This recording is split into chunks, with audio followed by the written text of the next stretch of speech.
Opening the center, d4 immediately stakes a claim and prepares to develop pieces towards the heart of the board. Central occupation solidifies, directly contesting white's ambitious pawn advance and setting the stage for a classic pawn duel. Developing the knight to f3 asserts influence over the center and prepares for kingside castling, setting a solid foundation for middle game play. Developing knight to the center, this move challenges white's pawn and prepares for a rapid pawn break, aiming to seize central space. Challenging the center's dominance, white immediately aims to disrupt black's pawn structure and seize initiative. Solidifying the center and preparing queen development, this move opens avenues for the bishop while maintaining central influence. Securing the knight solidifies central control, preparing for potential pawn advancements or tactical skirmishes. Developing the bishop here prepares castling and solidifies the queenside structure against white's central pressure. Developing the bishop actively, this piece now eyes potential pawn weaknesses on the queenside while preparing for kingside castling. Securing the monarch amidst the developing pieces heralds a phase of solid positional consolidation, preparing for potential central breakthroughs. Solidifying the center and preparing to develop the king's bishop, white opts for a more positional approach, cautiously avoiding early tactical skirmishes, and instead focusing on building a sound pawn structure before committing pieces to active squares. This deliberate tempo allows for further piece development and ensures the queen's bishop has an open diagonal for future influence. Solidifying the central pawn structure and preparing for future pawn breaks, this knight's development offers crucial defensive support to the d5 pawn and opens pathways for a queenside expansion or a rapid kingside initiative, depending on white's next action. Anchoring the rook on the c-file prepares for a potential queenside expansion, aiming to undermine black's central pawn structure and potentially create pressure along the open file. Solidifying the central pawn structure, this advance prepares to anchor the d5 pawn and potentially expand on the queenside. This pawn push is a crucial step in preparing for future queenside maneuvering, creating a more robust defensive setup. Creating a stable central pawn chain, this maneuver aims to prevent white's immediate d4-d5 thrust and support future black initiative.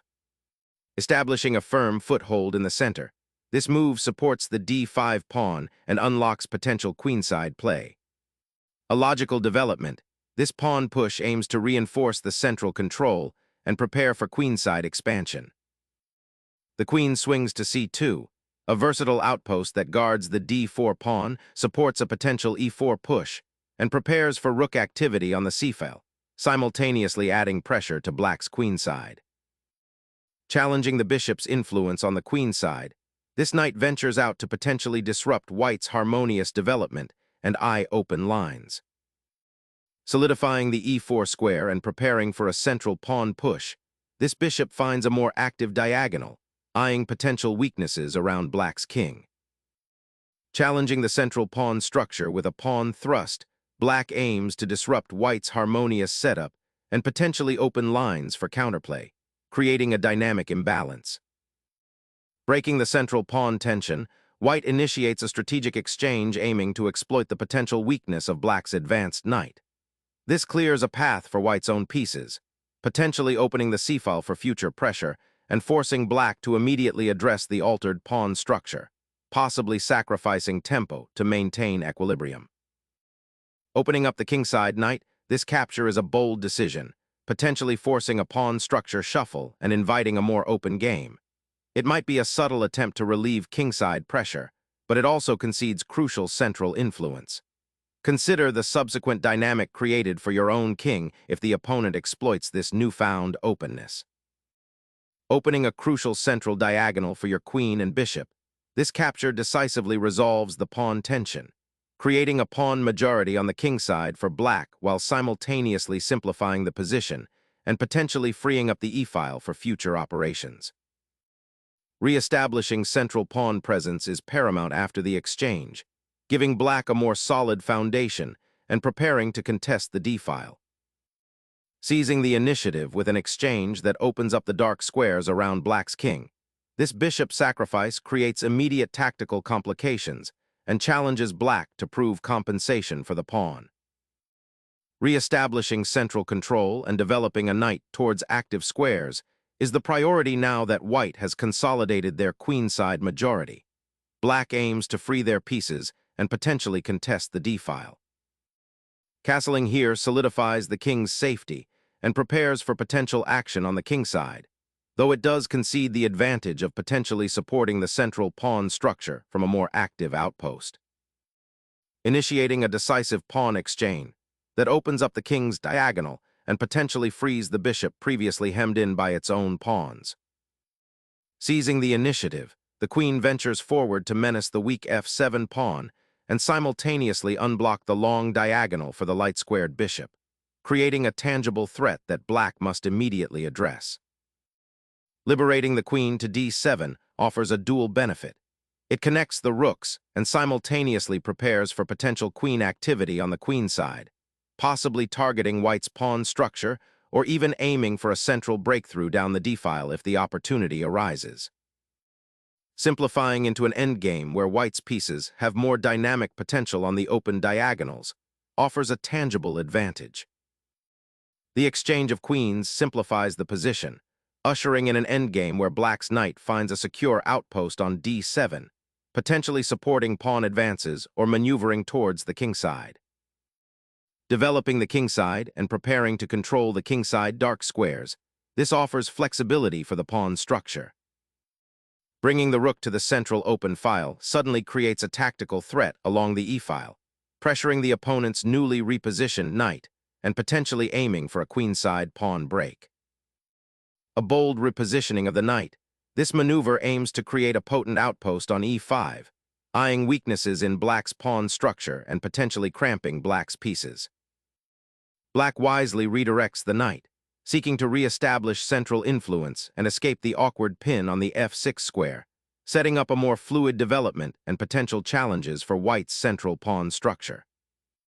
Reclaiming the central file and bolstering the e-pawn's advance now offers white the initiative to generate pressure on the kingside. A bold attempt to activate the rook and challenge the open c-file, but it risks leaving the queenside slightly passive if white manages to establish a strong presence there. A bold repositioning of the knight, aiming to dislodge black's rook from its commanding post on the c-file and perhaps establish a presence on c5 or even b6, disrupting white's currently somewhat passive pawn structure and seeking active piece play. Probing the knight's retreat with the bishop creates a dynamic pawn structure, potentially forcing a reaction from white's rook or queen and opening lines for black's pieces. Reasserting central control and preparing a rook lift, this maneuver prepares to contest the open c-file and supports potential advances in the center, aiming to disrupt black's currently passive knight placement.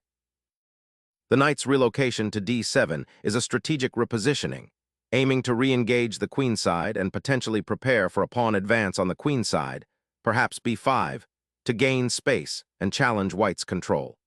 It also offers a shield for the c-pawn should it advance and frees the e-file for potential rook activity. Opening up the queenside to pressure the knight and potentially free the b-pawn for advancement. This move challenges black's structure while subtly preparing for a potential endgame transition, demanding careful calculation regarding pawn dynamics. A bold simplification, black initiates a central exchange, aiming to resolve the queenside tension and potentially establish a more solid pawn structure. This maneuver directly confronts white's knight on its advanced post, seeking to clarify the positional landscape and transition towards a more endgame-oriented phase of the game. The ensuing piece exchange will dictate the character of the position, potentially opening lines for white's rook or offering black greater activity on the open d-file. Opening the f-file offers a tactical pathway for white, potentially activating the rook and creating immediate pressure on black's still somewhat uncoordinated forces. The pawn structure is now dynamically balanced, but black needs to carefully consider the consequences of this pawn exchange, as it grants white some degree of central pawn majority and opens lines that could be exploited. Re-establishing piece activity and preparing for a central pawn push are the primary aims as black aims to untangle their pieces. Boldly contesting the central pawns, F4 aims to liberate white's pieces and generate counterplay on the kingside, though it does create a potential weakness on E4. Fortifying the kingside pawn structure against future encroaching threats. This move subtly prepares for a potential pawn advance on the kingside, aiming to gain space and possibly open lines for black's pieces should white commit their own pawns forward. Consolidating the king's safety becomes paramount now, as black's bishop on F8 is somewhat restricted, and white aims to improve the coordination of their pieces by bringing the monarch to a more secure central square, anticipating potential pawn pushes from black that could open up lines. Securing the rook on the 7th rank prepares a potential queenside expansion, eyeing the weak A3 pawn and aiming to redistribute forces for greater influence. Pushing this pawn advances white's kingside influence and prepares to challenge black's central presence, creating a potential space advantage that could become problematic for the opponent's piece mobility, particularly if black cannot find a way to contest the resulting pawn chain effectively. Reclaiming the d-file's potential seems paramount, as the bishop's repositioning to h6, while seemingly active, exposes the light squares around the king and allows white increased freedom to centralize. Seizing control of the open file, this rook establishes dominance on the central column, creating immediate pressure and potential for future advances. Initiating a pawn storm on the kingside is a bold but potentially double-edged maneuver, as it can create weaknesses while simultaneously generating attacking chances. Consolidating the king's position now aims to secure a safe haven amidst the active opponent's pieces, and potentially prepare for future pawn advances or piece repositioning. Solidifying the queenside pawn structure, this move prepares to contest the open c-file and potentially create a passed pawn on the queenside later. Initiating a queenside expansion, this pawn advances on b4 probes for weaknesses and seeks to establish a foothold, potentially aiming to disrupt black's pawn structure or gain queenside space. Challenging white's queenside expansion, this pawn thrust boldly seeks to undermine white's space advantage and open lines for black's rook and bishop, aiming to disrupt white's coordinated pieces and create active counterplay on the flank before white can consolidate their central control. Securing a foothold on the queenside, this capture immediately opens the b-file, creating a direct avenue for your rook to infiltrate and potentially disrupt black's defensive structure. It's a bold step that forces black to react, potentially exposing weaknesses in their pawn chain and offering a dynamic counterplay opportunity. Reclaiming central space and opening the b-file for counterplay, this pawn sacrifice initiates an aggressive endgame phase where black seeks to exploit white's slightly passive pawn structure and potentially create threats against the white king. A probing knight thrust, nc5 aims to disrupt black's central pawn structure and potentially infiltrate the queenside, exploiting the absence of white's bishop on f4 and the weakened a5 pawn. The black rook now seeks an active post on the open b-file, aiming to generate counterplay and challenge white's queenside structure. Igniting the kingside assault, pushing the pawn forward to pry open attacking avenues and challenge black's pawn structure presents a bold gambit. This daring pawn advance, 31, f5 injects immediate tension onto the kingside. White is actively seeking to create weaknesses around black's monarch, aiming to exploit any potential overextension or defensive disorganization. The pawn's forward surge, while potentially creating its own vulnerabilities, forces black into a reactive posture, demanding precise calculation and careful piece placement to avoid strategic concessions. It's a declaration of intent, signaling a willingness to sacrifice material for dynamic attacking possibilities. Opening the g-file to disrupt white's kingside structure, this pawn sacrifice injects immediate dynamism and creates fresh avenues for your pieces. Opening the g-file provides a potent attacking avenue, directly threatening to infiltrate black's weakened kingside. The king's exposed position, now directly in the firing line, creates an immediate tactical opportunity. A calculated retreat to safety, seeking to shield the monarch from the aggressive rook and pawn on the g-file and simultaneously untangle the beleaguered knight from its defensive post. Unleashing the rook to the 7th rank, a daring maneuver that injects immediate tension and prepares to dismantle white's pawn structure, while simultaneously creating a fascinating geometric challenge on the kingside for white's monarch. Securing the white king's escape route by shifting the rook to the f-file, preparing for potential defensive maneuvers or even an offensive surge through the center. Aggressively probing for weaknesses, black launches a daring king hunt, forcing white's monarch into the open. The king ventures forth, seeking refuge from the persistent threats along the open files, a bold gamble to escape the immediate danger posed by the opposing rook and knight. The king's flight path is becoming dangerously exposed. This check forces white's monarch to retreat further, potentially opening lines for black's attack or creating structural weaknesses. A pragmatic retreat, aiming to escape the persistent pin and prepare a more robust defensive structure, though it potentially concedes initiative on the king side. A moment of introspection for the black king, assessing the battlefield after a series of exchanges and regrouping. Here's the analysis of 36, kh8. This move is a defensive necessity, a humble step back to shore up the king's position. After the aggressive rook sacrifice and its subsequent king hunt, the black king has been exposed. Kh8 provides a vital escape square, moving away from the dangerous open g-file and potentially avoiding discovered attacks or mating nets. It also connects the rooks, offering some defensive solidity.